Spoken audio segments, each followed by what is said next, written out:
నమస్కారం. డి న్యూస్కు స్వాగతం. నేను మీ శ్రీనివాస్. డి న్యూస్లో ముఖ్యాంశాలు. ప్రకాశం కలెక్టర్ రాజాబాబు విస్తృతంగా పల్లె నిద్ర కార్యక్రమం. ప్రతి చోట గ్రామస్తులతో మమేకం. సమస్యలకు పరిష్కార రూపం.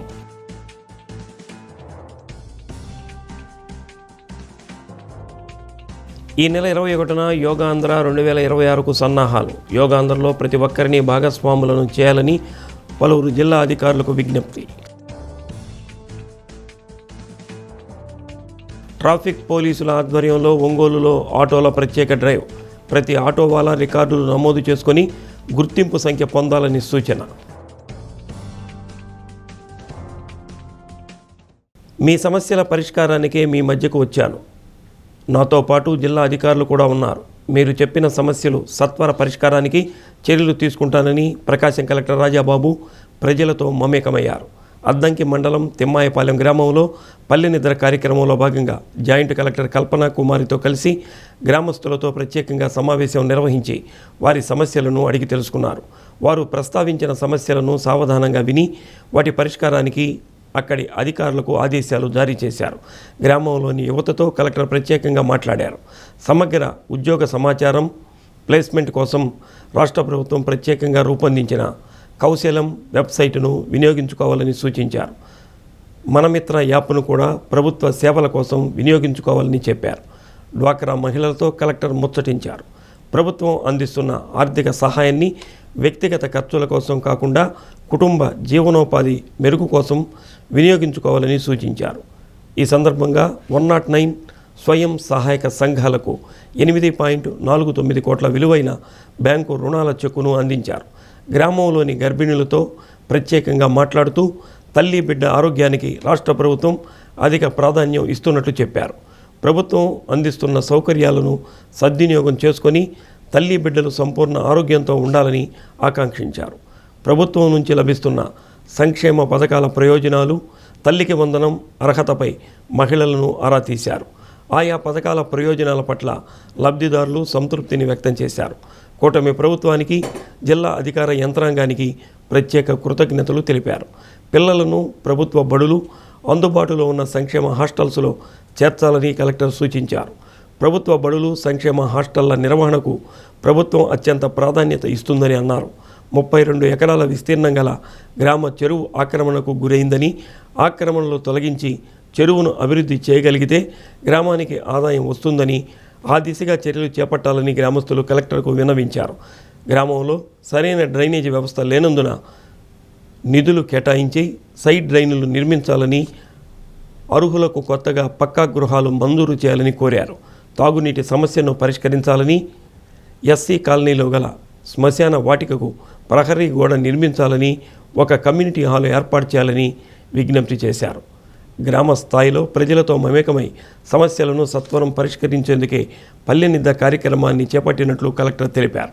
ప్రభుత్వం అమలు చేస్తున్న అభివృద్ధి సంక్షేమ కార్యక్రమాలను మెరుగైన జీవనోపాధి కోసం ఉపయోగించుకోవాలని సూచించారు. గ్రామస్తులు తెలిపిన సమస్యల పరిష్కారానికి తక్షణమే దృష్టి సారించి చర్యలు తీసుకోవాలని, అవసరమైన ప్రతిపాదనలు రూపొందించాలని అధికారులను కలెక్టర్ ఆదేశించారు.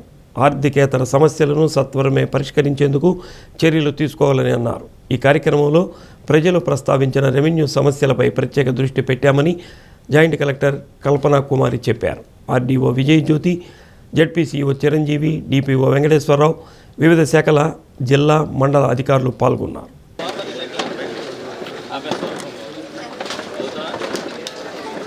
Good evening sir. నా పేరు లావణ్య. మా ఫస్ట్ కానుకు చూపించుకున్నాను. ఇక్కడే అంగన్వాడీలో రేషన్ ఇస్తున్నారు. మనకి ప్రతి నెల 5వ తారీఖు 10వ తారీఖు లోపు మనకి ఇస్తారు. వచ్చి వాళ్ళే అన్నీ తీసుకొని చెప్పడం కానీ, ఏమైనా మెడిసిన్ మేము వేసుకోవాలి, ఐరన్ ట్యాబ్లెట్స్, కాల్షియం ట్యాబ్లెట్స్ ఏమేమి వేసుకోవాలని అన్నీ చెప్తారు.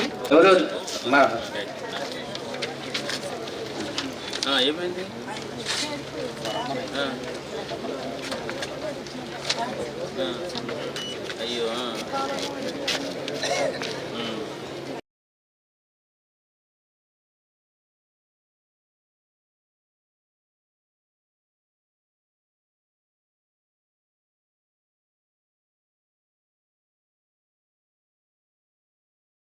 సర్వే చేసాం, చేసి కూడా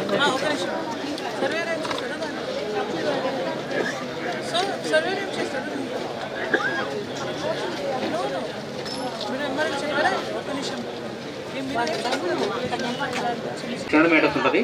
దానికి సైడ్ కాలువలు కదా, ఇప్పుడు సైడ్ కాలువలు వేయాలంటే అది R&B రోడ్డు మన పరిధిలో రాదు అని అంటున్నారు సార్. దానివల్ల చాలా ఇబ్బంది. ఆ రోజు లేడీస్ వాళ్ళకు అడుచుకోవటం, వాళ్ళు నీళ్ళు మా సైట్లోకి వస్తున్నాయి అని ఇట్లా అడుచుకుంటున్నారు సార్.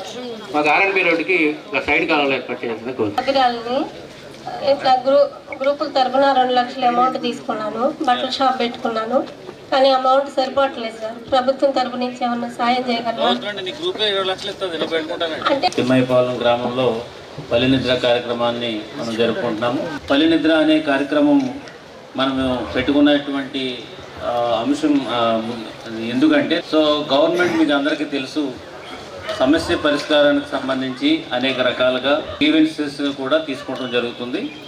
కలెక్టరేట్లో మనం ప్రతి సోమవారం కూడా గ్రీవెన్సెస్ తీసుకుంటున్నాము. ఇవన్నీ కూడా మనం చేస్తున్నప్పుడు గ్రీవెన్సెస్ అన్నీ కూడా తగ్గాలి. అదేవిధంగా ప్రజల్లో సంతృప్తి స్థాయి అనేది పెరగాలనేది గవర్నమెంట్ యొక్క ఉద్దేశం. అందులో భాగంగానే ఈ పల్లెనిద్ర కూడా పెట్టడం వల్ల ప్రజలతో ఒకసారి ఇంటరాక్ట్ అవుతే, ప్రజలతో మాట్లాడితే దగ్గరగా వాళ్ళకి ఉన్నటువంటి సమస్య మనం ఆల్రెడీ ఆఫీసర్ ద్వారా తీర్చడం జరుగుతుంది. దాని మీద వాళ్ళ సంతృప్తి స్థాయి ఎట్లా ఉందని తెలుసుకోవడానికి, లేదా కొన్నిసార్లు ఈ విలేజ్లో కొన్ని సమస్యతో ఎక్కడికి వెళ్ళాలి అనే అది తెలియక కూడా వాళ్ళు ఉండిపోవడం జరుగుతుంది. కాబట్టి వాళ్ళు కూడా మనము దగ్గరికి వెళితే దాన్ని వాళ్ళు కూడా ఆ సమస్య ఏదో చెప్పడం, దాన్ని మనం పరిష్కరించడానికి ఒక అవకాశం ఉంటుంది. తర్వాత ఏంటంటే ప్రజలతో ఎప్పుడైతే మనం మాట్లాడతామో, ప్రజలకు దగ్గరగా మనం ఎప్పుడైతే ఉంటామో, అడ్మినిస్ట్రేషన్ అనేది ఏదో కలెక్టరేట్లో అక్కడే కూర్చుని ఉంటే ఇక్కడ ప్రజలకి ఏ విధమైనటువంటి సౌకర్యాలు ఉన్నాయి, గవర్నమెంట్ చేస్తున్నటువంటి స్కీమ్స్ కానీ పథకాలు కానీ అన్నీ అందుతున్నాయా లేవా, ఇవన్నీ కూడా తెలుసుకోవడానికి అక్కడ ఉంటే, జిల్లాలో ఉంటే అంత వెసులుబాటు ఉండదు. కాబట్టి ఈ పల్లెనిద్ర కార్యక్రమంలో మీతో మాట్లాడినప్పుడు ఈ విలేజ్లో అందరితో మాట్లాడుతున్నప్పుడు కొన్ని ఇష్యూస్ కనుక మనకు బయటకు వస్తే సేమ్ అదే మాదిరిగా కూడా మిగతా విలేజ్లో కూడా ఉంటాయి. కాబట్టి వాటిని మనం ఎఫెక్టివ్గా అడ్రస్ చేయడానికి ఒక అవకాశం ఉంటుంది. యోగాంధ్ర 2026లో ప్రతి ఒక్కరిని భాగస్వామ్యం చేయాలని పలువురు జిల్లా అధికారులు కోరారు. జిల్లాకు చెందిన మాస్టర్ ట్రైనీలకు ఒంగోలులోని కేంద్రీయ విద్యాలయంలో ప్రత్యేక శిక్షణ ఇచ్చారు. పతంజలి యోగాకు చెందిన సుధీర్ ఆధ్వర్యంలో ట్రైనర్లు హరికృష్ణ, కృష్ణవేణి యోగా శిక్షణ ఇచ్చారు. ఈ సందర్భంగా జిల్లా పరిషత్ CEO చిరంజీవి మాట్లాడుతూ మాస్టర్ ట్రైనీలు మండల స్థాయిలో శిక్షణ ఇవ్వాలని సూచించారు. క్షేత్రస్థాయిలో అందరూ యోగాలో పాల్గొనేలా చూడాలని అన్నారు. జిల్లా వైద్య ఆరోగ్య శాఖ అధికారి వెంకటేశ్వర్లు మాట్లాడుతూ ప్రతి ఒక్కరికి యోగా జీవితంలో భాగం కావాలని అన్నారు. గత ఏడాది జిల్లాలో 6 లక్షల మందికి పైగా రిజిస్ట్రేషన్ చేసుకున్నారని, ఈ ఏడాది ఆ సంఖ్య మరింత పెంచాలని అన్నారు. జిల్లా పంచాయతీ అధికారి వెంకటేశ్వరరావు మాట్లాడుతూ యోగా ద్వారా ఆరోగ్య సమస్య పరిష్కారం అవుతాయని అన్నారు. స్వర్ణ సచివాలయం నుండి సిబ్బంది మొత్తం యోగాలో పాల్గొనేలా చూడాలని అన్నారు. ఈ కార్యక్రమంలో ఆయుష్ ఇన్ఛార్జ్ RDD భీమనాథ్ నాయక్ పాల్గొన్నారు. వెన్నుముక నిటారుగా ఉంచుకోవాలి. కళ్ళు మూసుకోండి. సంగో మనాసి జ్ఞానతాం దాసతే సంజానన ఉప down up down up 6 7 8 9 5 opposite side 7 8 9 10 6 7 8 9 10 relax రెండు 5 6 7 అలానే రివర్స్ 1 2 3 4 5 6 7 8 9 3 4 5 6 7 8 9 10 4 5 6 7 8 4 5 6 7 8 9 10 relax up శ్వాస తీసుకుంటూ పైకి 10 రిలాక్స్ రిలాక్స్ రిలాక్స్. ఈ శిక్షణ కార్యక్రమం పూర్తి అయిపోయిన తర్వాత మండల స్థాయిలో అక్కడ ఎవరైతే ట్రైనర్స్ ఉన్నారో వాళ్ళు కూడా మనం ట్రైనింగ్ వేసుకోవడం జరుగుతుంది. ఈ ట్రైనింగ్ ఇచ్చిన తర్వాత ఆల్రెడీ మనం కొన్ని డిసిప్లినేటెడ్ లొకేషన్స్ని మన జిల్లా స్థాయిలో అన్ని జిల్లా స్థాయి, మండల స్థాయిలో మరియు గ్రామ స్థాయిలో కూడా ఐడెంటిఫై చేసుకోవడం. ఈ గ్రామ సచివాలయ స్థాయిలో 8 మన యోగా కార్యక్రమాన్ని నిర్వహించాలంటే రాబోయే రేపు నుంచి 7వ తారీఖు నుంచి మనం ఒక 15 రోజుల పాటు ఈ కార్యక్రమం నిర్వహిస్తున్నాం. ఖచ్చితంగా అది సక్సెస్ కావాలంటే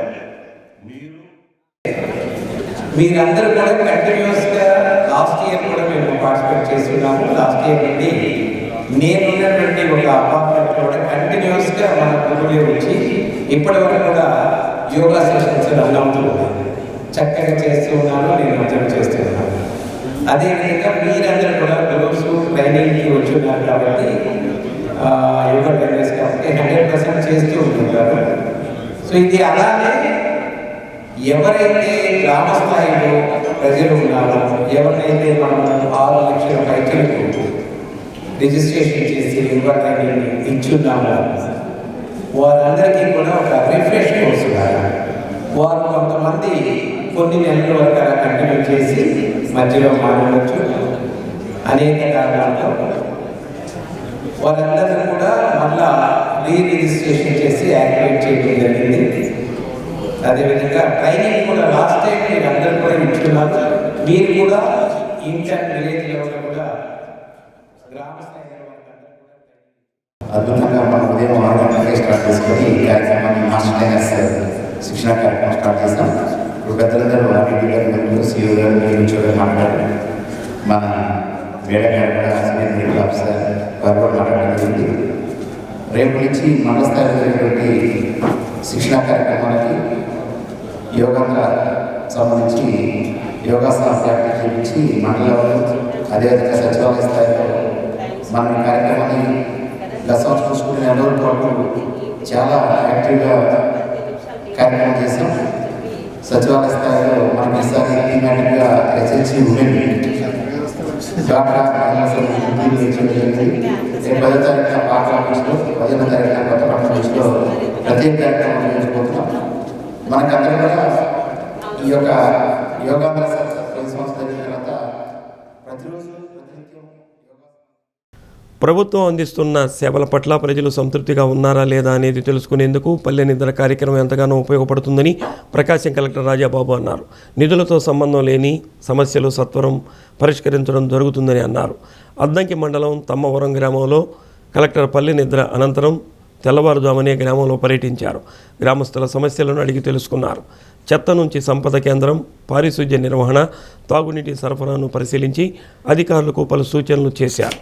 తాగునీటి నాణ్యతను పరిశీలించి ప్రభుత్వం అందిస్తున్న సురక్షితమైన లవణాలతో కూడిన మంచినీటిని తాగాలని చెప్పారు. గ్రామంలోని ఎత్తిపోతల పథకాన్ని పరిశీలించి మొక్కలు నాటారు. రాష్ట్రీయ గోకుల్ మిషన్ కింద ఏర్పాటు చేసిన లేగదూడల ప్రదర్శనను, ఎస్సీ కాలనీలో జరుగుతున్న స్పెషల్ ఇన్సెంటివ్ రివిజన్ మ్యాపింగ్ ప్రక్రియను పరిశీలించారు. నిర్దిష్ట గడువులోగా మ్యాపింగ్ చేయకపోతే చర్యలు తప్పవని అన్నారు. పల్లె నిద్ర కార్యక్రమంలో ప్రజల నుంచి వచ్చిన ఫిర్యాదులను ప్రత్యక్షంగా పరిశీలించి వాటి పరిష్కారానికి చర్యలు తీసుకోవాలని అధికారులను ఆదేశించామన్నారు. ప్రభుత్వం ప్రజల సమస్యల పరిష్కారానికి అనేక మార్గాలను అనుసరిస్తుందని అన్నారు. ప్రతి సోమవారం కలెక్టరేట్లో గ్రీవెన్స్ కార్యక్రమం, ప్రజాప్రతినిధుల ప్రజా దర్బార్, మండల స్థాయిలో గ్రీవెన్స్, నియోజకవర్గంలో ప్రత్యేక గ్రీవెన్స్ కార్యక్రమాలు నిర్వహించడం జరుగుతుందని అన్నారు. వీటికి ఒక అడుగు ముందుకేసి పల్లె నిద్ర కార్యక్రమం చేపట్టడం జరిగిందని అన్నారు. పల్లె నిద్రలో ప్రజలతో జిల్లా యంత్రాంగం మమేకమై మాట్లాడటం ద్వారా వారి సమస్యలు తెలుసుకోవడంతో పాటు వారి సంతృప్తి స్థాయి తెలుసుకునేందుకు ఎంతగానో ఉపయోగకరంగా ఉంటుందని అన్నారు. ప్రభుత్వం అందిస్తున్న సేవల పట్ల ప్రజల అభిప్రాయం తెలుసుకోవడంతో పాటు తమ దృష్టికి రాని అనేక అంశాలు తెలుసుకోవడం జరుగుతుందని అన్నారు. ఎంతో కాలంగా పరిష్కారానికి నోచుకొని ఆర్థికపరమైన అంశాలు కానీ వాటికి పరిష్కారం చూపడం జరుగుతుందని అన్నారు. ప్రభుత్వం చేస్తున్న కార్యక్రమాలు నేరుగా ప్రజలకు తెలియచేయడం జరుగుతుందని అన్నారు. కార్యక్రమంలో జడ్పీసీఈఓ చిరంజీవి, డిపిఓ వెంకటేశ్వరరావు, డోమాపీడి Joseph Kumar, RWS SE Nageswararao, PR SE Ashok, DWAMA APD Tella రవికుమార్తో పాటు స్థానిక అధికారులు పాల్గొన్నారు. పీజీఆర్ఎస్ కండక్ట్ చేసాము. ఇది ప్రతి శుక్రవారం కూడా ఒక కాన్స్టిట్యున్సీలో కంటిన్యూగా 4 సార్లు కండక్ట్ చేయమని చెప్పేసి మనకి ఇన్స్ట్రక్షన్స్ ఉన్నాయి. మనం రెగ్యులర్గా చేస్తున్నటువంటి పల్లె నిద్ర కార్యక్రమంలో ఈరోజు ఈ తిమ్మేపాలెంలో నిన్న రాత్రి పల్లె నిద్ర కండక్ట్ చేసాము. ఆ టైంలో మనకి కొన్ని గ్రీవెన్సెస్ వచ్చినాయి. సో ఆ గ్రీవెన్సెస్ అన్నీ కూడా మార్నింగ్ టైంలో ప్రత్యక్షంగా చూసి దానికి సొల్యూషన్ ఇవ్వడం అనేది జరిగింది. సో యాక్చువల్గా అంటే మీకు అందరికీ తెలుసు, ప్రభుత్వం ప్రజల యొక్క సమస్యలను పరిష్కరించడంలో అనేక రకాలుగా అనేక ప్లాట్ఫామ్స్ క్రియేట్ చేశారు. ప్రతి సోమవారం నాడు మనము ఇక్కడ కలెక్టరేట్లో పీజీఆర్ఎస్ కండక్ట్ చేస్తున్నాము. సో అదేవిధంగా మనకి ప్రజాప్రతినిధులు కూడా ప్రజా దర్బార్లు కండక్ట్ చేస్తున్నారు. మండల స్థాయిలో గ్రీవెన్సెస్ పెడుతున్నారు. సో ఇప్పుడు మళ్ళీ కాన్స్టిట్యున్సీ స్థాయిలో కూడా గ్రీవెన్సెస్ పెడుతున్నారు. అండ్ మనము ఇంకా కొంచెం ఒక మైల్ ముందుకెళ్ళి పల్లె నిద్ర అనేది పెట్టి ప్రజలతో ఒకసారి మమేకమై జిల్లా యంత్రాంగంలో వాళ్ళందరితో కూడా మాట్లాడినప్పుడు మనకి ఇంకేమన్నా వాళ్ళ సాటిస్ఫాక్షన్ లెవెల్స్ ఎట్లా ఉన్నాయి, సో ప్రజలు మనం అందిస్తున్నటువంటి సేవల పట్ల ఎట్లా ఫీల్ అవుతున్నారు, లేదా మన దృష్టికి రానటువంటి కొన్ని అంశాలు ఇంకేమైనా మిగిలి ఉన్నాయా అనేది ఈ పల్లె నిద్ర ద్వారా తెలుస్తుందనే ఉద్దేశంతో మనం కండక్ట్ చేశాము. దీంతో మంచి రెస్పాన్స్ ఉంది. పల్లె ప్రజలందరూ కూడా యాక్టివ్గా పార్టిసిపేట్ చేయడం జరిగింది. వాళ్ళు కొన్ని సమస్యలు మా దగ్గరికి డైరెక్ట్గా తీసుకురాలేనటువంటివి ఈ విలేజ్లో పల్లె నిద్రలో మా దగ్గర తీసుకురావడం జరిగింది. చిన్న చిన్న సమస్యలు, కానీ దాని మీద ఎక్కువ మంది దానికోసమే అలాగే చూస్తున్నటువంటి సమస్య ఉంది. ఇప్పుడు ఫర్ ఎగ్జాంపుల్ చెప్పాలంటే కనుక ఒక పుంత ఒకటి ఉంది. ఇప్పటి నుంచో అదంతా కూడా కొన్ని వందల ఎకరాలకి అదే ఒకటే దారి. సో పొలంలో నుంచి వచ్చినటువంటి పంట తీసుకెళ్ళడానికి కానీ, లేదంటే రెగ్యులర్గా ట్రావెల్ చేయడానికి కానీ, ట్రాక్టర్ ద్వారా వెళ్ళడానికి కానీ వాళ్ళకి వీలు లేదు. కానీ అది మన దగ్గరికి అంత ఇష్యూ అయితే మనకు రాలేదు. ఈరోజు ప్రత్యక్షంగా మనం చూసాం కాబట్టి ఆ సమస్యని ఊరంతటికి సమస్య కాబట్టి అది ఇమీడియట్గా ప్రయాణికుల యొక్క భద్రతను దృష్టిలో ఉంచుకొని ఆటోలకు స్టిక్కర్లు అంటించే కార్యక్రమం జిల్లా ఎస్పీ హర్షవర్ధన్ రాజు ఆదేశాలతో ప్రారంభించామని ఆర్ఎస్ఐ శివప్రసాద్ అన్నారు. నగరంలో స్టిక్కర్లు అంటించుకోకుండా నడుపుతున్న ఆటోలను స్పెషల్ డ్రైవ్ ద్వారా తనిఖీలు చేపట్టారు. గతంలో ఆటోలకు స్టిక్కర్లు అంటించామని, అయితే కొందరు నిర్లక్ష్యంగా రికార్డులు చేయించకుండా నగరంలో ఆటోలు నడుపుతున్నారని, అలాంటి వారిని గుర్తించి రికార్డులను పరిశీలించి వారికి ప్రత్యేక నెంబర్ ఇచ్చి డేటాను సేకరించామని, గుంటూరు నుంచి స్టిక్కర్స్ ప్రింట్ అయ్యి వచ్చిన తర్వాత ఆటోలకు అందించడం జరుగుతుందని అన్నారు. అప్పటి వరకు రికార్డులు అన్నీ తమ వద్దే ఉంటాయని, వారికి ఇచ్చిన సీరియల్ నెంబర్లు కూడా తమ దగ్గర ఉంచుకోవడం జరుగుతుందని, ప్రయాణికులకు ఎలాంటి ఇబ్బందులు వచ్చినా ఈ నెంబర్ ద్వారా సులభంగా గుర్తించవచ్చని అన్నారు. ఎవరైనా రికార్డులు చేయించకుండా వాహనాలు నడిపితే చర్యలు తీసుకుంటామని హెచ్చరించారు. ఎస్ఐలు శ్రీనివాసరావు, కోటయ్య సిబ్బంది ఉన్నారు.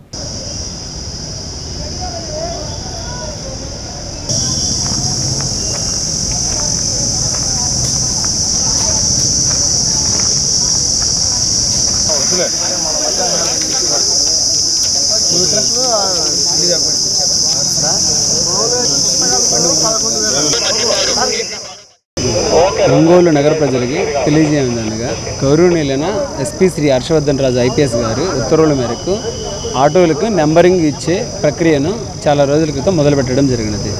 ఇంకా కొన్ని ఆటోలకు నెంబరింగ్ విధానం తీసుకున్నందున వాళ్ళందరి కోసం ఈరోజు స్పెషల్ డ్రైవ్ కండక్ట్ చేస్తున్నాము. మా టీములు 6 టీములుగా విడిపోయేసి Mungamuru road, Addanki bus stand, RTC out gate, flyover, old market, new market ఏరియాలలో ఏ ఆటోలు అయితే నెంబరింగ్ లేవో, స్లిప్ తీసుకొని డాక్యుమెంట్లు ఇవ్వలేదు, స్లిప్ తీసుకొని ఆటోలు అందరినీ కలెక్ట్ చేసి పీవీఆర్ గ్రౌండ్లో పెట్టి వాళ్ళందరి డాక్యుమెంట్స్ తీసుకొని డ్రైవింగ్ లైసెన్స్, ఇన్సూరెన్స్, బండి ఆర్సీ అన్నీ వెరిఫై చేసి వాళ్ళకి సంబంధించిన డాక్యుమెంట్లను గుంటూరు పంపించి నెంబరింగ్ తెప్పించి నెంబరింగ్ కల్పించి ప్రయాణికుల యొక్క సౌలభ్యం కోసం వాళ్ళకి ఏదైనా అసౌకర్యం కలిగినప్పుడు, వాళ్ళ ఏదైనా వస్తువులు, విలువైన వస్తువులు, సామాగ్రి మర్చిపోయినప్పుడు తెలుసుకోవడానికి సులువుగా ఉండేందుకు మా ఎస్పీ గారు చేసిన ప్రక్రియ నెంబరింగ్ విధానం. దానికోసం ఈరోజు స్పెషల్ డ్రైవ్ చేయడం జరిగినది. ప్రాసెస్ జరుగుతూ ఉన్నది, చాలా బాగా జరుగుతుంది. తాటి ముంజలను ఐస్ యాపిల్గా పిలుస్తారు. వేసవిలో సహజ సిద్ధంగా ఇవి లభిస్తాయి. వీటితో అటు ఆరోగ్యం, ఇటు చల్లదనం వస్తుంది. శరీర ఉష్ణోగ్రత అదుపులో ఉండటమే కాకుండా డీహైడ్రేషన్ను తగ్గిస్తాయి. జీర్ణక్రియ మెరుగుదల, చర్మ ఆరోగ్యానికి మేలు చేస్తాయి. ప్రస్తుత వేసవి కాలంలో సహజ సిద్ధంగా లభించే తాటి ముంజలపై లభిస్తాయి. ఇవి వేసవిలో సహజ సిద్ధంగా దొరికే ముఖ్యమైన ఆహార పదార్థాల్లో ఒకటి. ముంజలు చూడటానికి జెల్లీలా, పట్టుకుంటే జారిపోయేంత మృదువుగా ఉంటాయి.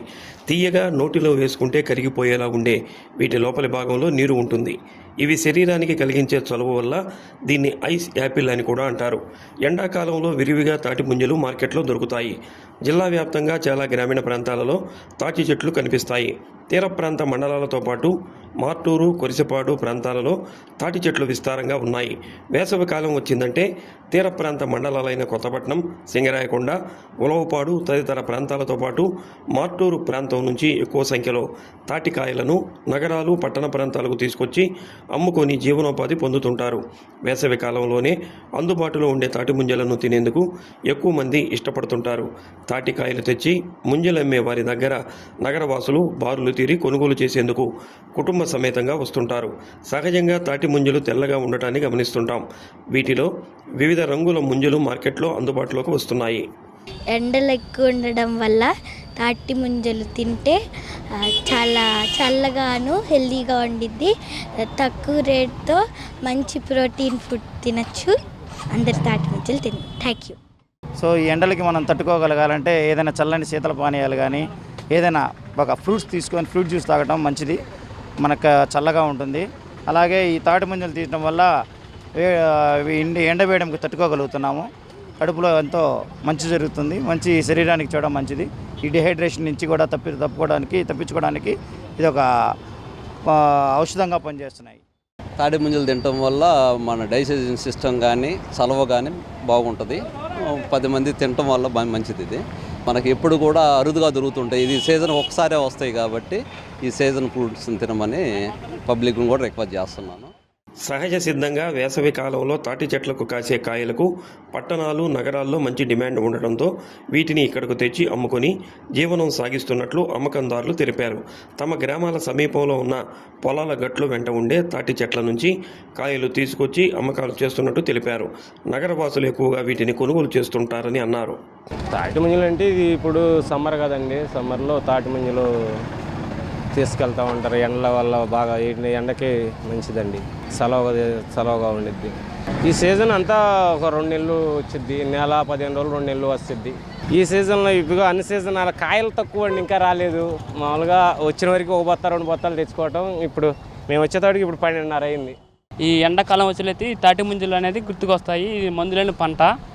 50 కిలోమీటర్ల నుంచి ఒంగోలు వచ్చి అమ్ముకుంటాం. గత 9 సంవత్సరాల నుంచి ఇది సలవ మంచితనానికి ఉపయోగపడుతుంది. విపరీతంగా ఉన్నది. ఈ సీజన్ వచ్చేది 80 రూపాయలు, అది మామిడికాయలు అయితే 100 రూపాయలు అవుతున్నది. ఇది చాలా మంచి పంట, మందులేని పంట. ఇది ఆరోగ్యానికి మంచిగా అన్నది. అందుకని గత 9 సంవత్సరాల నుంచి వ్యాపారం చేస్తున్నాం మేము ఎక్కడికొచ్చి. పింక్, వైట్, గ్రీన్, ఈ పసుపు రంగులో ఉండితున్నాయి. 3 కలర్లు ఉంటాయి తాటి ముంజలు అన్నది. ఎక్కువ అంటే వైటు, తర్వాత వచ్చేది పింక్, తక్కువ ఉంటుంది ఎల్లో ఉండిద్ది. ఈ 3 కలర్ ఈ తాటి ముంజల కలర్ ఉంటాయి అన్న. చాలామంది ముంజల పైన పొట్టులాగా ఉండే పై పొర తీసేసి తింటారు. కానీ ఆ పొట్టులోనే ఎన్నో రకాల పోషకాలు ఉంటాయని కొన్ని అధ్యయనాలు చెబుతున్నాయి. అనారోగ్యంతో బాధపడుతున్న వారికి అవి చాలా అవసరం. అలాగే ఈ పొట్టు వల్లే శరీరానికి ఎక్కువ చలవ చేస్తుంది. కాబట్టి తాటి ముంజల్ని పొట్టు తీయకుండా తింటేనే ఆరోగ్యానికి మంచిది. తాటి ముంజల్లో విటమిన్ ఏ, సి, B7, ఈ, పొటాషియం, ఫాస్ఫరస్, కాల్షియం, ఐరన్ వంటి ఖనిజాలు పుష్కలంగా ఉంటాయని నిపుణులు చెబుతున్నారు. మధుమేహ రోగులకు తాటి ముంజలు ప్రయోజనకరంగా ఉంటాయి. వీటిలో తక్కువ గ్లైసెమిక్ సూచిక ఉండటంతో చక్కెరను నియంత్రిస్తుంది. తాటి ముంజల గుజ్జును ముఖానికి పైపోతలా వేసుకుంటే చర్మం ప్రకాశవంతంగా ఉంటుంది. చర్మానికి కావలసినంత తేమను అందిస్తుంది. వేసవిలో చెమటకాయలను నివారిస్తుంది. ముఖంపై ఏర్పడే మచ్చలను దూరం చేస్తుంది. అలాగే జీర్ణక్రియకు ఇవి సహకరిస్తాయి. ఆహారం సరిగా జీర్ణం కాకుంటే బరువు పెరిగే అవకాశం ఉంది. తాటి ముంజలతో దీన్ని నియంత్రించవచ్చు. లివర్ సమస్య తగ్గించుకోవచ్చు. వికారం, వాంతులు నివారిస్తాయి. మహిళల్లో రొమ్ము క్యాన్సర్ వచ్చే అవకాశం తగ్గించవచ్చు. అలాగే గర్భధారణ సమయంలో ఇవి తీసుకుంటే మేలని అమరావతి కాకుండా మావిగాన్గా పెట్టాలంటూ చెప్పి నవ్వుల పాలైన మాజీ ముఖ్యమంత్రి జగన్మోహన్ రెడ్డి మెగా డిఎస్సి విషయంలో కూడా అదే తరహాలో వ్యవహరించి అబాసు పాలవుతున్నారు. 5 ఏళ్లు ముఖ్యమంత్రిగా ఉన్నప్పుడు ఒక్క డిఎస్సి కూడా విడుదల చేయని జగన్ కూటమి ప్రభుత్వం మెగా డిఎస్సి ద్వారా 16,000కు పైగా ఉపాధ్యాయ పోస్టులు భర్తీ చేస్తే దానిపై విషం గక్కుతూ తమ పార్టీ వారి చేత నిరసనలు చేయిస్తూ రాజకీయ లబ్ధి పొందేందుకు పడరాని పాట్లు పడుతుందని అన్నారు. తాము అధికారంలోకి వచ్చిన వెంటనే మెగా డిఎస్సి ద్వారా పెద్ద ఎత్తున ఉపాధ్యాయ పోస్టులను భర్తీ చేస్తామని చంద్రబాబు నాయుడు గత ఎన్నికల సమయంలో ప్రకటించారు. ముఖ్యమంత్రి అయిన వెంటనే చంద్రబాబు తొలి సంతకం మెగా డిఎస్సి నియామకంపై పెట్టారు. 5 ఏళ్లకు పైగా ఉపాధ్యాయ పోస్టుల కోసం ఎదురు చూస్తున్న వేలాది మంది నిరుద్యోగ ఉపాధ్యాయ అభ్యర్థుల ఆశలు చిగురించాయి. చంద్రబాబు ప్రభుత్వం 16,347 పోస్టులతో మెగా డిఎస్సికి నోటిఫికేషన్ విడుదల చేసింది. ఈ పోస్టులకు దాదాపు 3,36,000 మంది దరఖాస్తు చేసుకున్నారు. మెగా డిఎస్సిలో అక్రమాలకు తావు లేకుండా టీసీఎస్ సిస్టమ్ ద్వారా జంబుల్డ్ ఫార్మాట్లో అభ్యర్థులకు వేరువేరు ప్రశ్నపత్రాలు ఇచ్చారు. కేవలం 148 రోజుల్లో ఈ ప్రక్రియ పూర్తి చేసి 15,491 మంది అభ్యర్థులకు ముఖ్యమంత్రి చంద్రబాబు, ఉప ముఖ్యమంత్రి పవన్ కళ్యాణ్, విద్యాశాఖ మంత్రి నారా లోకేష్ నియామక పత్రాలు అందజేశారు. నాకు ఏ ఫ్రాడ్ కూడా జరగలేదు డిఎస్సిలో. మేము బాగా కష్టపడ్డాం. దాదాపు 5 or 6 years మేబీ మేము కూర్చొని చదవడం జరిగింది. కోచింగ్ ఇన్స్టిట్యూట్స్కి వెళ్ళి చాలా మనీ కానీ పెట్టాము. మేము అలా చదువుకున్నాము. మేమిద్దరమి అక్క చెల్లెలు, మేమిద్దరం కూడా ఎస్ఏపీనే. ఇద్దరికి జాబ్ వచ్చింది. ₹1 కూడా మేము ఎవరికి ఇవ్వలేదు. అంతేకాకుండా నాతో ఉన్న ఫ్రెండ్స్ అందరూ కూడా దాదాపు చాలామందికి జాబ్స్ వచ్చాయి. ఎందుకంటే ఈ డిఎస్సిలో మాకు 70 పోస్టులు వేసారు. దాంతో నా ఫ్రెండ్సే చాలామంది దాదాపు 50 members ఎబో నాకు తెలిసిన వాళ్ళే జాబ్స్లో ఉన్నారు. మేము చాలా హ్యాపీగా ఫీల్ అవుతున్నాము. ఈ డిఎస్సి గురించి అయితే నాకు ఎటువంటి ఫ్రాడ్ అయితే లేదు. ఇవన్నీ కూడా అనుమానాలు వ్యక్తం చేస్తున్నారు అంతేను. 15లో మేము క్వాలిఫై ఉన్నాము. 15 నుంచి స్టిల్ అప్పటి నుంచి 18లో డిఎస్సి పడింది. అప్పుడు ఫిజికల్ టెస్ట్ పెట్టడం వలన కొంచెం పాయింట్స్ తోటి పోయింది. మళ్ళీ ఇప్పుడు ఇంతకాలానికి మేబీ 6 or 7 years తర్వాత మళ్ళీ డిఎస్సిది 2018 మిస్ అవ్వడంతో చాలా బర్డన్ ఫేస్ చేసాము. తర్వాత ఇది డిఎస్సి వస్తుందని చాలా 5 years పైనే వస్తుంది, రేపు వస్తుంది, రేలుండి వస్తుంది, ఇలా చూసుకుంటూ వచ్చాము. ఫైనల్లీ త్వరగా అయిపోయింది. 2018లో ఆల్రెడీ డిఎస్సి రాశాను సార్. నేను కొంత మినిమల్ మార్క్స్తో పోయింది నాకు. కానీ అప్పటి నుంచి కంటిన్యూషన్గా ఆన్లైన్ కోచింగ్ తీసుకుంటూ అప్పటి ఉన్న రిఫరెన్స్ బుక్స్గా పెట్టుకొని 5 years నుంచి ఇప్పుడు వస్తుంది డిఎస్సి అని వెయిట్ చేస్తూ ఉన్నాం సార్. అప్పుడు కూడా కొన్ని తక్కువ పోస్టులు ఉండబట్టి మేము పోగొట్టుకున్నాం. ఈసారి మెగా డిఎస్సి వచ్చింది అన్న ఆనందంలో ఇంకా ఎక్కువగా చదివాము. పోస్టులు అలాగే ఇచ్చారు, మేము తెచ్చుకున్నాం. కానీ ఈ విధంగా రూమర్స్ రావడం చాలా బాధగా ఉంది సార్. అది రాని వాళ్ళని తప్పనడం లేదు సార్, వాళ్ళు కొంతలో పోగొట్టుకున్నారు. కానీ మా కష్టాన్ని కూడా వాళ్ళు అలాగా తప్పుగా మాట్లాడుతుంటే బాధగా అనిపిస్తుంది సార్. కానీ లోకేష్ గారికి అయితే మేము రుణపడి ఉంటాం, అంతవరకు అయితే చెప్పగలను సార్. రూమర్స్ అంటే ఇది వాళ్ళంతటా వాళ్ళు వచ్చింది కాదు సార్. నాకు తెలిసి ఏమో సార్, వెనక ఏం జరిగాయి తెలీదు. కానీ ట్రాన్స్పరెంట్గా జరిగాయి సార్ ఎగ్జామ్స్ అయితే. మాకు పీఈటీకి మేము 2 రాసాం సార్, ఎస్ఏపీ పీఈటీ. 2లో 82 ఎలా సార్? ఎందుకంటే చదివాం కాబట్టే అంత కూర్చొని హార్డ్ వర్క్ చేసుకున్నాము. 6 years కష్టము, లోకేష్ గారు అన్ని పోస్టులు ఇవ్వడం. 8 సార్ 18లో పోయింది. టెట్ రాసాము, అప్పుడు మాకు టెట్ కూడా పెట్టారు. టెట్ రాసాము, డిఎస్సి అదే ఎగ్జామ్ అటెంప్ట్ చేసాము, నాగార్జున యూనివర్సిటీ వెళ్ళి ఫిజికల్ టెస్ట్లు అన్నీ పెట్టాము. కానీ అది కూడా కొంత అప్లికేషన్ అప్పుడు జరిగి కోర్టులో కేసెస్ మాకు తెలియలేదు సార్ ఎప్పుడు పోస్టులో. ఆ తర్వాత 19లో కూర్చోవడం ఇంకా తర్వాత ఇంకా పెరిగిపోయింది సార్. అంటే ఎక్కువ మంది వచ్చేసారు బయటికి, కాంపిటీషన్ పెరిగింది. ఆన్లైన్ మాకు ఇంకా 18లో చదివిన దానికి 20 దానికి చాలా వేరియేషను. సబ్జెక్ట్ ప్యాటర్న్ పరంగా చదివిన విధానం కానీ అంటే ఇప్పుడు సెవరల్ మెంబర్స్ వచ్చేసారు సార్. కాంపిటీషన్ ఎక్కువైపోయింది, బాగా చదువుతున్నారు. వాళ్ళకి తగ్గట్టుగా మనం మౌల్డ్ అయిపోవాలి కదా, అందుకని ఇంకా ఎక్కువ కష్టపడి చదివి రాసి ఆనందంగా ఉన్నాం సార్. చాలా హ్యాపీ సార్. ఆ రోజు డిఎస్సి అక్కడ అమరావతిలో ఇచ్చినప్పుడే తల్లిదండ్రుల హ్యాపీనెస్ చూస్తేనే అర్థమైపోయింది సార్. అంటే మా కష్టం తెలియలా ఆ రోజు, ఒక్క రోజుతో ఎంత హ్యాపీగా అనిపించిందో సార్. కానీ ఇది తప్పు సార్, ఇది మాత్రం కరెక్ట్ కాదు. మెగా డిఎస్సి ద్వారా కూటమి ప్రభుత్వం వేలాది కుటుంబాల్లో వెలుగులు నింపడాన్ని చూసి వైసీపీకి కన్ను కుట్టింది. మెగా డిఎస్సిని డ్యామేజ్ చేసేందుకు విశ్వ ప్రయత్నాలు చేసి చేతులు కాల్చుకుంది. సుప్రీంకోర్టు ఆదేశాల మేరకు మారిన నిబంధనలకు అనుగుణంగా మెగా డిఎస్సి ద్వారా నియామకాలు జరిపితే దానిపై వైసీపీ శ్రేణులు సరైన స్టడీ చేయకుండా నిరసనలు తెలుపుతూ నిందల పాలవుతుంది. వైసీపీ శ్రేణుల అవగాహన రాహిత్యాన్ని తెలుగునాడు ఉపాధ్యాయ సంఘం జిల్లా అధ్యక్షులు యనమల ఆంజనేయులు తీవ్రంగా ఆక్షేపించారు. ఇక మెగా డిఎస్సి ద్వారా ఉద్యోగాలు పొందిన ఉపాధ్యాయులు ముఖ్యమంత్రి చంద్రబాబుకు రుణపడి ఉంటామని పదే కృతజ్ఞతలు తెలుపుతున్నారు. ఇటీవల ప్రతిపక్షాలు మెగా డిఎస్సి మీద అనేక ఆరోపణలు చేస్తూ ఉన్నాయి. మనందరికీ తెలిసిందే, గత ప్రభుత్వంలో 4 సంవత్సరాల కాలంలో కానీ లేదా ఎన్నికలు సమీపిస్తున్న తరుణంలో కానీ ఒక్క డిఎస్సి నోటిఫికేషన్ కూడా వేయలేదు. మరి ఆ 5 సంవత్సరాలలో ఉన్నటువంటి డిఎస్సి నిరుద్యోగ అభ్యర్థులందరూ కూడా ఎదురు చూస్తూ ఉన్న తరుణంలో ఎన్నికల హామీగా చంద్రబాబు నాయుడు గారు మరి మెగా డిఎస్సిని ఇస్తానని ఒక హామీతో ఎన్నికలకు వెళ్ళడం, మరి అధికారంలోకి వచ్చిన వెంటనే చంద్రబాబు నాయుడు గారు ఛార్జ్ తీసుకున్నటువంటి రోజున ఆయన పెట్టినటువంటి 5 సంతకాలలో మొట్టమొదటి సంతకం మెగా డిఎస్సి సంతకం. ఏదైతే ఎన్నికల హామీల్లో భాగంగా మెగా డిఎస్సి ఇస్తామన్నారో ఆ ఎన్నికల హామీని నెరవేరుస్తూ 16,000 దాదాపు 347 పోస్టులతో మెగా డిఎస్సిని వేయడం జరిగింది. సహజంగా ఈ ఉపాధ్యాయ పోస్టులకు మధ్యతరగతి, దిగువ మధ్యతరగతి, పేద కుటుంబాలకు చెందినటువంటి అభ్యర్థులు త్వరగా ప్రభుత్వ ఉద్యోగంలో స్థిరపడాలన్న ఆశతో ప్రిపేర్ అవుతూ ఈ పరీక్షకు సన్నద్ధమవుతూ ఉన్నారు. మరి ఎన్నికల తరుణంలో ఇచ్చినటువంటి హామీని నిలబెట్టుకుంటూ ఇచ్చినటువంటి డిఎస్సి నోటిఫికేషన్ను మరి 2025లో ఈ పరీక్షని నిర్వహించారు. మరి 2025 జూన్ 6వ తేదీ నుంచి జూలై 6వ తేదీ వరకు మొత్తం 22 సెషన్ల వారీగా ఈ పరీక్షను నిర్వహించారు. డిఎస్సి నోటిఫికేషన్ వేసినప్పటి నుండే ప్రతిపక్షాలు ఏదో ఒక విధంగా, ఎందుకంటే ప్రభుత్వం దీన్ని చాలా ప్రతిష్టాత్మకంగా తీసుకొని ఈ పరీక్షను పకడ్బందీగా ఏర్పాట్లు చేసుకుంటున్న తరుణంలో అసలు ఇది మెగా డిఎస్సి కాదు, ఇది ఒక దగా డిఎస్సి అని అంటూ మొట్టమొదటి విమర్శతో ప్రారంభించారు. కానీ నిరుద్యోగ డిఎస్సి అభ్యర్థులు ఆ 5 సంవత్సరాల్లో ఒక్క డిఎస్సి నోటిఫికేషన్ ఇవ్వనటువంటి వాళ్ళు చేస్తున్న ఆరోపణలని వాళ్ళు అర్థం చేసుకొని ఆ యొక్క విమర్శలను పట్టించుకోకుండా ఈ డిఎస్సికి పరీక్షకి ప్రిపేర్ అయ్యారు. మరి ప్రిపేర్ అయ్యి చాలా చక్కగా ఈ నెల రోజుల క్రమంలో సెషన్ల వారీగా ఈ డిఎస్సి పరీక్షలకు హాజరై మరి పరీక్ష రాయటం జరిగింది. మరి పరీక్ష రాసిన తర్వాత ఈ ప్రతిపక్షాలు మరలా ఏమని ఆరోపణలు చేశాయంటే పేపర్ లీకేజ్ అయ్యింది, ఈ పరీక్షను రద్దు చేయాలి అని అంటూ ఆరోపణలు చేశారు. ఎక్కడ కూడా పరీక్ష లీకేజ్ కాలేదని, ఎక్కడ పరీక్ష లీకేజ్ అయిందో వారు నిరాధార ఆరోపణలు చేశారే కానీ ఏ సెంటర్లో పరీక్ష లీక్ అయిందో వాళ్ళు నిరూపించలేకపోయారు. మన ఆంధ్రప్రదేశ్ రాష్ట్రంలో నారా చంద్రబాబు నాయుడు గారు అంటే ఉపాధ్యాయ రిక్రూట్మెంట్లు అంటే చంద్రబాబు నాయుడు గారి ప్రభుత్వము.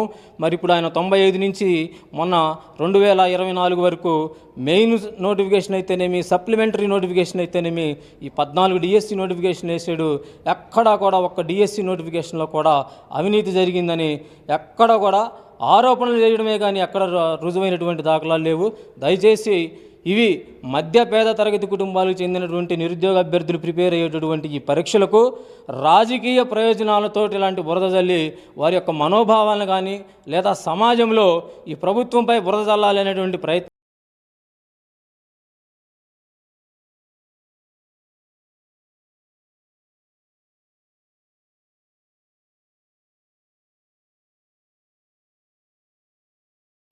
ఒంగోలులోని సంతపేట టీటీడీ కళ్యాణ మండపం నందు జాదూగర్ సికిందర్ మ్యాజిక్ షోను నిర్వాహకులు ప్రారంభించారు.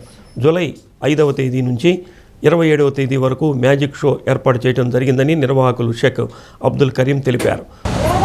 ఒంగోలు పరిసర ప్రాంతాల ప్రజలకు జాదూగర్ సికిందర్ మ్యాజిక్ షోను టీటీడీ కళ్యాణ మండపం నందు ఏర్పాటు చేశామని, ప్రతిరోజు 2 షోలు సాయంత్రం 5 గంటలకు, రాత్రి 7 గంటలకు, అలాగే ఆదివారం 3 షోలు మధ్యాహ్నం 2 గంటలకు, సాయంత్రం 5 గంటలకు, రాత్రి 7:30 జరుగుతాయని, భారతదేశం అంతటా 15 సంవత్సరాల నుంచి మ్యాజిక్ షో ప్రదర్శన చేసి గొప్ప ప్రశంసలు అందుకున్నామని తెలిపారు. ఒంగోలులో మొట్టమొదటిసారిగా ఇంద్రజాల మాంత్రికుడు జాదూగర్ సికిందర్ షోను ఒకసారి చూస్తే మరలా చూడాలనిపించే రీతిలో మ్యాజిక్ షోను ఏర్పాటు చేయడం జరిగిందని ఈ సందర్భంగా తెలిపారు. 3 సంవత్సరాలు దాటిన పిల్లలకు టికెట్ తప్పనిసరిగా తీసుకోవాలని, టికెట్ ముందుగా కావలసినటువంటి వారు ఆన్లైన్, ఆఫ్లైన్ ద్వారా తీసుకోవచ్చని తెలియజేశారు.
శ్రీ హర్షిణి విద్యా సంస్థల చైర్మన్ గోరంట రవికుమార్ జన్మదినోత్సవ వేడుకలు ఘనంగా జరిగాయి.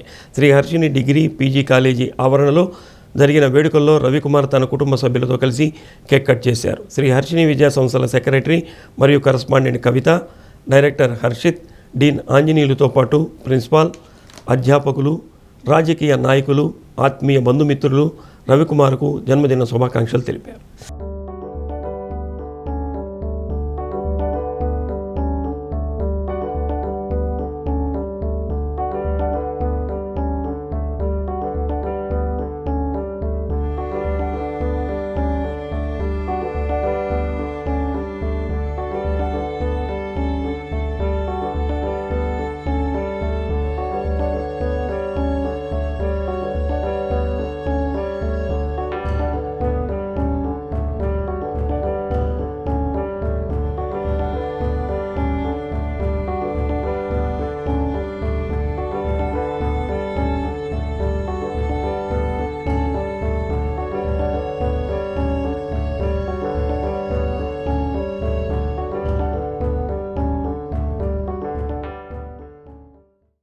మహనీయుల పేర్ల మీద ప్రారంభించినటువంటి చలివేంద్రం కళల దండోరా ఆధ్వర్యంలో జరిగింది. గత 2 నెలలుగా నిర్వహించినటువంటి చలివేంద్రం ముగింపు కార్యక్రమంలో పలువురు పాల్గొన్నారు. కళల దండోరా ఎడిటర్ అంగల్కుర్తి ప్రసాద్, బీసీ సమన్వయ కమిటీ జిల్లా కన్వీనర్ గుంటూరి మస్తాన్ రావు, బాబు మాదిగ, చావలి సుధాకర్, తాటిపర్తి వెంకటస్వామి, పేరయ్య, వీరభద్రాచారి, మోహన్ రావు తదితరులను ఘనంగా సత్కరించారు.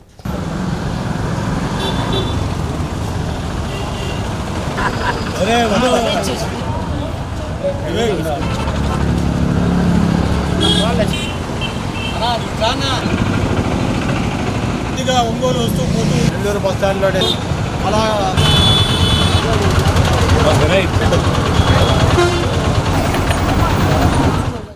మహనీయుల జయంతుల సందర్భంగా డాక్టర్ బాబు Jagjivan Ram, Mahatma Jyotirao Phule, doctor BR Ambedkar జయంతులు April నెలలోనే పురస్కరించుకొని 5వ తేదీ నెల్లూరు బస్టాండ్ ఒంగోలులోని మంచినీటి చలివేంద్రాన్ని ఇక్కడ ఏర్పాటు చేయడం జరిగింది.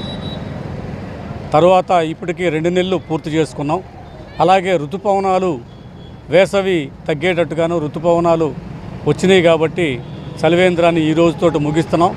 ఈ చలివేంద్రం స్టార్టింగ్ నుంచి ఇప్పటి వరకు దీని పర్యవేక్షణ పూర్తి బాధ్యతలు తీసుకున్నటువంటి నా తమ్ముడు బీసీ సమన్వయకర్త మస్తాన్ రావుకి ఘనంగా మేమందరం అభినందనలు తెలియపరుస్తున్నాం. ఎందుకంటే చిన్న వయసు వాడైనప్పటికీ ఆర్థిక ధనం మీద వెంటపడకుండా కుటుంబ ఇబ్బందులు సబ్బందుల్ని ఏ విధంగా అధిగమిస్తున్నాడో పక్కన పెడితే జాతి కోసం తనమైన బీసీ సమన్వయకర్తగా బీసీల కోసం ప్రసాద్ గత 40 సంవత్సరాలు నాకు తెలుసు. మంచి కార్యక్రమాలు చేస్తుంటాడు. ఈ మధ్య కళల దండోరా చదివాను నేను. దాంట్లో పక్క రాష్ట్రమైన చీఫ్ మినిస్టర్ గురించి రాశాడు. అది నేను వెంకటేశ్వర ఇప్పుడే మాట్లాడుకున్నాం. అది నేను ఒక సూచన ఏం చేస్తున్నానంటే ఏ మనిషికైనా సరే అభివృద్ధిలోకి రావాలన్నవని ఎంకరేజ్ చేయాలి. అది ఆ చీఫ్ మినిస్టర్కి అభినందన సభ ఉన్న ప్రసాద్ పెడితే నా ఈ చలివేంద్రాన్ని గత 2 నెలలుగా అవిరామంగా నిర్వహించినటువంటి కళల దండోరా ఎడిటర్ అయినటువంటి శ్రీ అంగల్కుర్తి ప్రసాద్ గారు, వారికి సహకరించినటువంటి వాళ్ళందరూ కూడా కలిసి ఈ 2 నెలలు ఈ ప్రోగ్రాంని నిర్వహించేందుకు వాళ్ళందరికీ కూడా ధన్యవాదాలు తెలియజేస్తున్నాం. శ్రీవారి జన్మ నక్షత్రం శ్రవణ నక్షత్రాన్ని పురస్కరించుకొని అధిక జ్యేష్ఠమాసం బహుళ పంచమి శుక్రవారం ఉదయం శ్రీగిరి గిరి ప్రదక్షిణ కమిటీ ఆధ్వర్యంలో శ్రీగిరి గిరి ప్రదక్షిణ కార్యక్రమం భక్తి ప్రపత్తులతో శోభాయమానంగా జరిగింది. బాపూజీ గోశాల వద్ద గోపూజ, శ్రీ లక్ష్మీ పద్మావతి సమేత శ్రీ వెంకటేశ్వర స్వామి వారికి ప్రత్యేక పూజలు నిర్వహించిన అనంతరం పల్లకీలో పరంధాముడితో నగరోత్సవం నిర్వహించారు. ఇరు దేవేరులతో కూడిన శ్రీ వెంకటేశ్వర స్వామి వారికి అడుగడుగున భక్తులు మంగళహారతులతో నీరాజనాలు అర్పించారు. భక్తులు పల్లకిని తమ భుజస్కంధాలపై మోస్తూ గోవింద నామావళి పలుకుతూ చక్రతాళ్వార్, గరుడ, హనుమ, శంకు చక్ర త్రిపుండరాలను చేతపట్టి కేశవస్వామిపేట, సీతారాంపురం, గద్దలగుంట, రాజాపానగల్ రోడ్డు మీదుగా శ్రీగిరి చేరి అఖిలాండ కోటి బ్రహ్మాండ నాయకుడు శ్రీ వెంకటేశ్వర స్వామిని దర్శించుకున్నారు. కార్యక్రమంలో శ్రీగిరి గిరి ప్రదక్షిణ కమిటీ అధ్యక్షుడు రాధారమణ గుప్తా జంజం, కోశాధికారి వలేటి కృష్ణారావు, సహకార్యదర్శి నేరేళ్ల శ్రీనివాసరావు, దోగిపర్తి మల్లికార్జున్, దేశకృష్ణ తదితరులు పాల్గొన్నారు.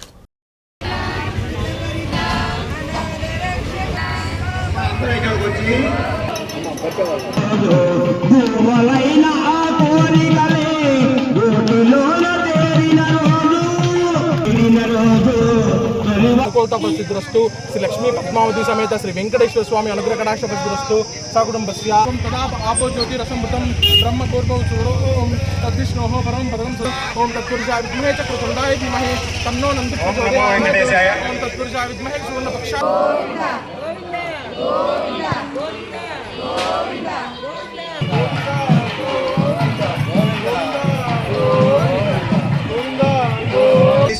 విజిత్స్వముగైన శ్రీ శ్రీనివాస గిరి ప్రదక్షిణం జరిగింది కనుక దీనివల్ల శ్రవణ నక్షత్రం పర్వదినాన స్వామివారి కృప అనుగ్రహ కటాక్షం ఆరోగ్య కటాక్షం విద్యా కటాక్షం లక్ష్మీ కటాక్షం సకల శుభాల అనుగ్రహ కటాక్షాలు కలుగుతాయి. మనం ఎన్నోసార్లు చూస్తూ ఉంటాం అరుణాచలం చుట్టూ గిరి ప్రదక్షిణం చేయడం, సకల దేవస్థానాల చుట్టూ గిరి ప్రదక్షిణాలు చేస్తూ ఉంటారు. దానివల్ల కలుగు ఉపయోగాలు ఏమిటంటే స్వామివారి కృప, ఆయన అనుగ్రహం, ఆరోగ్యానుగ్రహం, మన ఒంట్లో ఏదైనా చెడు ఆరోగ్య సమస్యలు ఉన్నా, మనకి చెడు పీడ అవి ఉన్నా, మన కుటుంబానికి దిష్టి అవి ఉన్నా స్వామివారు వాటన్నిటిని తొలగించి మనకు ఆరోగ్యాన్ని అందిస్తారు. అలాగే బులెటిన్ ముగించే ముందు ముఖ్యాంశాలు మరోసారి. ప్రకాశం కలెక్టర్ రాజాబాబు విస్తృతంగా పల్లె నిద్ర కార్యక్రమం. ప్రతి చోట గ్రామస్తులతో మమేకం, సమస్యలకు పరిష్కార రూపం.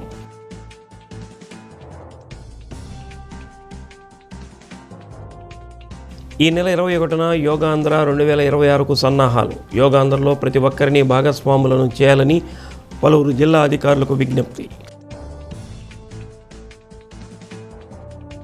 ట్రాఫిక్ పోలీసుల ఆధ్వర్యంలో ఒంగోలులో ఆటోల ప్రత్యేక డ్రైవ్.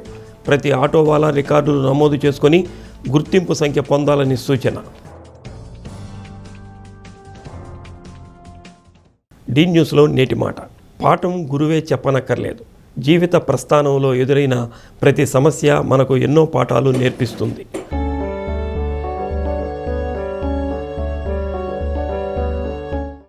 డి న్యూస్ ఇంతటితో సమాప్తం.